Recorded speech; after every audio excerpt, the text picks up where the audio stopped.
अल्हम्दुलिल्लाह वकफ़ा वसलामुन अला इबादिहिल्लज़ीना इस्तफ़ा अम्मा बाद फ़अऊज़ु बिल्लाहि मिनश शैतानिर रजीम बिस्मिल्लाहिर रहमानिर रहीम रब्बि इश्रह ली सदरी व यस्सिर ली अमरी वहलुल उक़दतम मिन लिसानी यफ़क़हू क़ौली सदक़ल्लाहुल अज़ीम। मौजूद ख़वातीन हज़रात, इस वक्त पाकिस्तान के तूलो अर्ज़ में अखबारात में टीवी चैनल्स के ऊपर और आम लोगों के दरमियान एक खास किस्म की बहस चल रही है कि यूरोपीय यूनियन के अंदर एक करारदाद मंजूर की गई है कि पाकिस्तान जो है वो अपनी अक़लियतों के हिसाब से बहुत जुल्म रवा रख रहा है और खास तौर पे ईसाई अक़लियतों के बारे में और एक जोड़े के बारे में तकरीर की गई है कि जो तौहीन रसालत की सजा भुगत रहा है। साथ ही ये कहा गया है कि पाकिस्तान में एक बड़ा जालिमाना सा कानून है तौहीन रसालत सल्लल्लाहु अलैहि वसल्लम का, जिसको खत्म कर दिया जाए। इस करारदाद के अंदर किसी किस्म की कोई बाइंडिंग क्लॉज नहीं है कि हम ये कर देंगे, वो कर देंगे, फलां कर देंगे, लेकिन पाकिस्तान के बुज़दिल और रसूलुल्लाह सल्लल्लाहु अलैहि वसल्लम की तौहीन रसालत के इस कानून को खत्म करने के दर पे वो सियासतदान और वो तजिया नगार जो हैं वो इसको बढ़ा चढ़ाकर पेश कर रहे हैं। ये सिर्फ पाकिस्तान में हो रहा है, दुनिया के अखबार उठा ले तो ये एक कालमी खबर की भी हैसियत नहीं बनती। जहां तक इस बात का ताल्लुक है कि यूरोपीय यूनियन क्या है, क्या करती है, क्या कर सकती है, पूरी दुनिया के अंदर तरह तरह की अक़लियतों के ऊपर जुल्म हो रहे हैं। बर्मा में रोहिंग्या के ऊपर जुल्म हो रहा है, इंडिया में मुसलमानों के ऊपर जुल्म हो रहा है, फलस्तीन में हो रहा है, किसी को कोई इससे परवाह नहीं होती। देखना यह है कि जिस चीज से मैं डरा रहे हैं वो पहले उन्होंने फैटर से डराया था, उस पर मैं बहुत तफसील से बात कर चुका हूं, लेकिन दोबारा मैं इसको साथ मिला के बात करूंगा। यह खौफ इसलिए दिलाया जाता है कि यूरोप का खौफ दिला के पाकिस्तान के अंदर मजहबी तबका जो है उसकी गर्दन रत्नी की जाए। ये जीएसपी करता क्या है? बुनियादी तौर पर जीएसपी ये करता है कि पाकिस्तान में से कुछ जो पाकिस्तान नहीं बल्कि तकरीबन 80 ममालिक 79 ममालिक जो हैं उनमें से मुख्तलिफ किस्म की जो प्रोडक्ट्स जाती हैं, जो सामान जाता है, उनको खरीदता है और उसके ऊपर टैक्स नहीं लगाता ताकि बड़े बड़े मुल्क जैसे चाइना है या उनके बगैर में उनका माल बिक सके। पाकिस्तान में ये मेरे सामने उसके सारी तफसील पड़ी हुई है।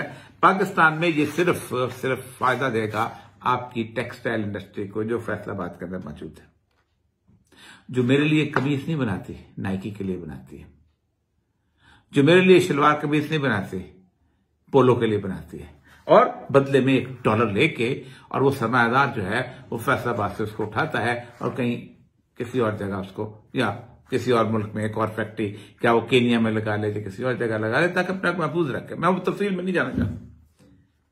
पाकिस्तान की जो चीजें बिकती हैं, जो उनको मौजूद चाहिए होती हैं, उस पर किसी किस्म की कोई टैरिफ नहीं है और पहले ही नहीं है, जिनमें बासमती है, जिसमें स्पाइसेस हैं, जिसमें मार्बल है, जिसमें फैंस हैं, तकरीबन 75 के करीब ऐसी चीजें हैं। जाहिर बात है और कोई बेच बासमती और कहां से होगी, मिलेगी उनको, ये मार्बल आपको और कहां से मिलेगा, इन और बहुत सारी चीजें। इसके ऊपर आप एक इतनी बड़ी चीज को सेक्रीफाइस करने की बकवास करते हैं कि हम तौहीन रसालत के कानून की वजह से हमारे ऊपर ये सूरत हाल बन जाएगी। तब मुझे गुस्सा इस बात पे आ रहा है कि ये मेरे सामने अमेरिका की सैंक्शंस की लिस्ट पड़ी हुई है जो पाकिस्तान ने उसके ऊपर लगाई है। सबसे पहली सैंक्शन जो है 1965 में लगी, नो मिलिट्री एड, क्या violation of the terms of the US military aid by Pakistan equipment is used against India. हमारा माल जो है तुमने, हमारा असला जो इंडिया के खिलाफ आपने इस्तेमाल किया, आपने बर्दाश्त की। 71 में फिर लगी, उसके बाद 77 में लगी, उसके बाद 79 में लगी, उसके बाद 1990 में लगी, फिर 1998 में आप अंदाजा करें कि जो ग्लेन अमेंडमेंट आई है उसने आपका खून चूस के रख दिया। और ये चलती रही, 1999 की चलती रही, मिलिट्री कू के ऊपर लगी और बहुत सारी चीजों के ऊपर लगती रही। आप बर्दाश्त करते हैं क्यों? इसलिए कि आपने इंडिया से दुश्मनी की और आपने लड़ाई लड़नी थी, बहुत अच्छा की। और दूसरा, आपने एटम बम बनाना था। क्या एटम बम सैयदुल अंबिया सल्लल्लाहु अलैहि वसल्लम की हुर्मत से ज्यादा हैसियत रखता है? क्या उस एटम बम की मौजूदगी आपको जिता सकती है? एटम बम तो अमेरिका के पास जो है इतने ज्यादा, अफगानिस्तान में कुत्ते की तरह आ रहा है। एटम बम तो रूस के पास 28,000 थे, जो सफा हस्ती से पूरे के पूरी कम्युनिज्म खत्म हो गई।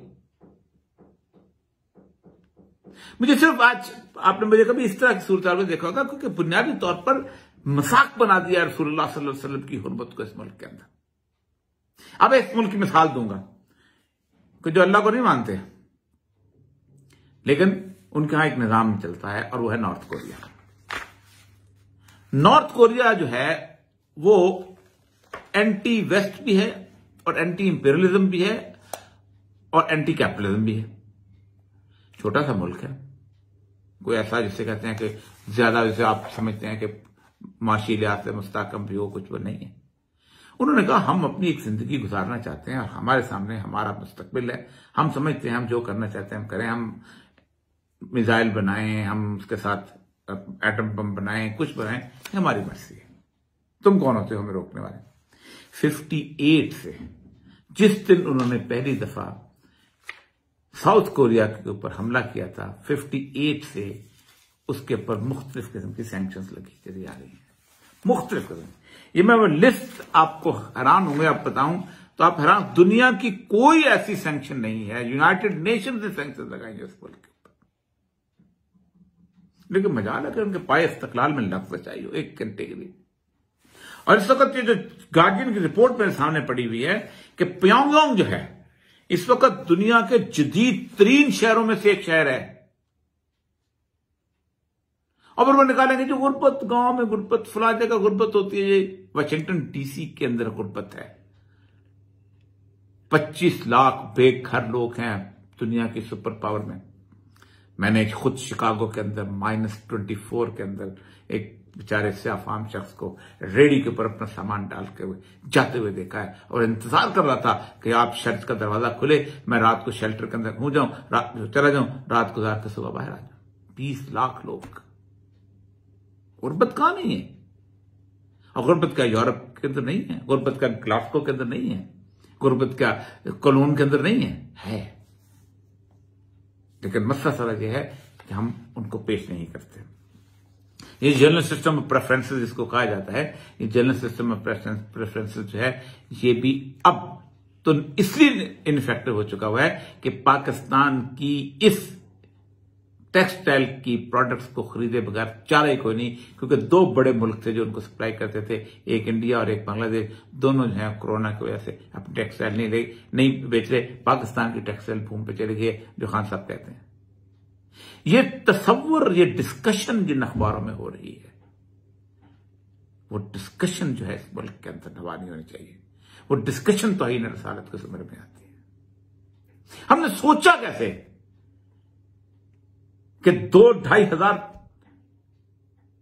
मिलों वाले, और वो भी बाहर माल बेचने के ऊपर हम लोगों को डराएंगे कि तुम्हारा मुस्तकबिल तबाह हो जाएगा, तुम्हारी मईशत तबाह हो जाएगी, तुम्हारी जिंदगी तबाह हो जाएगी।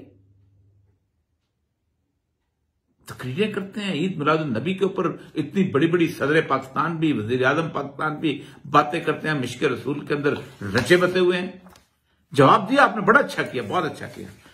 लेकिन क्या पाकिस्तान में पैमरा ये बात तो नहीं कर सकता कि क्या डिस्कशन कर रहे हो? मुझे औरत मार्च के बोलने पर मेरे प्रोग्राम को अभी 2 दिन पहले आपने 5 लाख रुपया जुर्माना लगवाया, इसलिए कि आप इस मुल्क के अंदर इस नॉर्थ ईस्ट के मुताबिक आप बेहयाई को अरूज देना चाहते हो।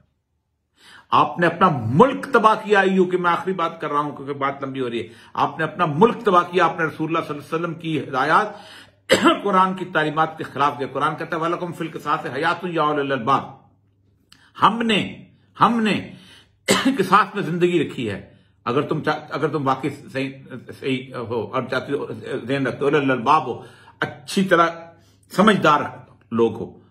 आपने 20 साल इस यूरोपियन यूनियन के कहने के ऊपर चंद शर्टें बेचने के लिए, 2 जूते बेचने के लिए, 5 बिस्तरों की चादरें बेचने के लिए आपने 8,500 के करीब वो मुजरम मेहमानों की तरह, दामादों की तरह उसमें जेलों में पाले कि जिनको फांसी की सजा हो गई थी, क्योंकि यूरोपीय यूनियन कहती है अगर तुम फांसी सजा दोगे तो हम तुम्हारा जेल रेट खत्म कर देंगे।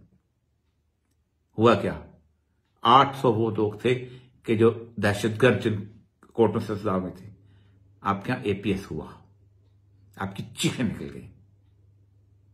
फिर आपको पता चला कि जो अल्लाह उसके रसूल कहते थे कि वलकुम फिल क़िसास हयातुन या उलिल अलबाब, फिर आपने फांसियां देनी शुरू की, और वो भी अपने अदालती निजाम से नहीं दिलाई, आपने फौज के जरिए दिलाई, ताकि कहीं हमारे यहां गैरत नजर ना आ जाए दुनिया के अंदर। याद रखिए, ये मुल्क सैयदुल अंबिया सल्लल्लाहु अलैहि वसल्लम की जूतियों का सदका है। ये मुल्क 235 ममालिक के अंदर इस्लाम के नाम की गैरत की अलामत है।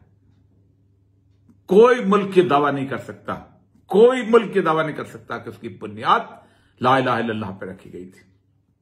इराक इराकियों का है, शामियों का है, मिस्र मिस्रियों का है, ईरान ईरानियों का है, सऊदी अरब जहां मक्का मदीना है वो भी सऊदी सल्तनत है, सऊदी जो कबीला है उसकी सल्तनत है, क्योंकि उसकी बुनियाद जो है उसको बनाते हुए कतई ये नहीं सोचा गया था कि ये मुल्क जो है ये किस लिए बना रहे हैं, खासतौर पर इस्लाम के लिए। नहीं, मैंने सोच समझ कर ये मुल्क बनाया था।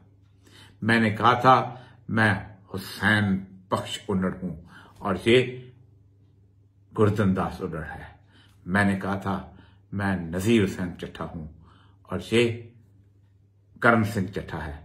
हम तारा दादा एक था, हमारे बाप दादा की कब्रें एक तरह की थी, हमारे बाप दादा एक तरह का मजहब पे अमल करते थे, हम भंगड़ा एक तरह का डालते हैं, हम हीर एक तरह की गाते हैं, हम साग एक तरह का खाते हैं।